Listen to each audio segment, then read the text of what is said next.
I can remember the first time I rode this road, and it wasn't as in good a condition as it is at the moment. Dog on the road.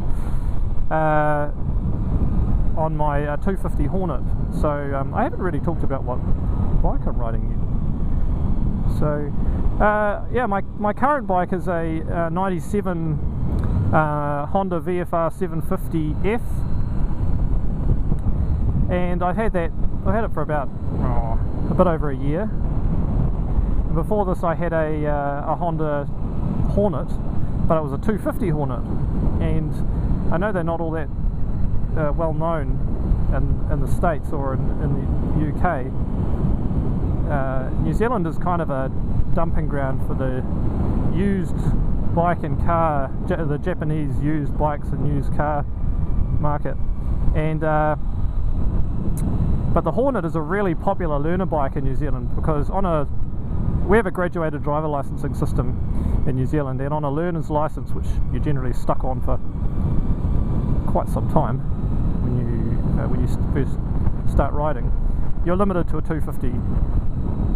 So consequently, the 250 market in New Zealand is completely overpriced, as you would imagine.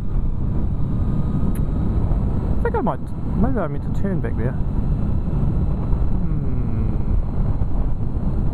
Maybe. No. And so the Honda Hornet is basically a small version of the big Hornet, the 900cc Hornet, but it has a CBR 250 engine in it. So, being a slightly older 250, pre the emissions laws changing for motorcycles in Japan, there was very little restriction on power. So the old four-stroke, four-cylinder 250s, you can get a fair few that are sort of 40 to 45 horsepower. We're talking four strokes here, not two strokes. Whereas the modern 250s, like the Kawasaki Ninja 250, Haisung GT250R, and their ilk, tend to be restricted to more like sort of 30 to 35 horsepower, simply because, well, they've got whopping great cans on them for a start,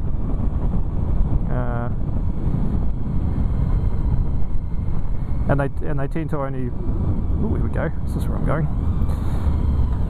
If they are carbureted now, they tend to be, they tend to now be singles or twins, whereas the older 250s there are a lot of four-cylinder, four-strokes. If you thought the road was tight before, check this out.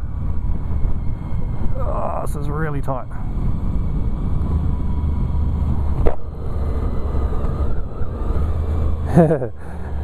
This corner has caught me out before. There's one a little bit further on, and we're just going to drop down to a bridge.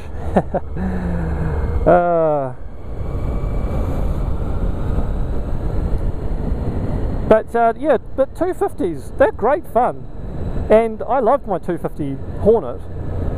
And it really wasn't until sort of quite late after I'd been riding for sort of 2.5 years or so, that I really started to get sick of it, because I'd sort of decided when I started riding that I wanted to master my 250 before I got on anything bigger.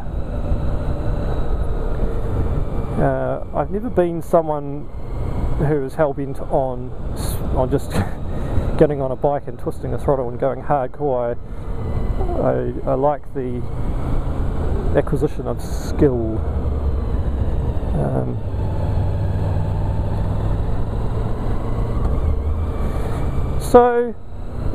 But 250s are awesome. They're great fun, and I fully intend to get another 250 someday when I have enough the time and the inclination, and probably the funds as well, to own another bike.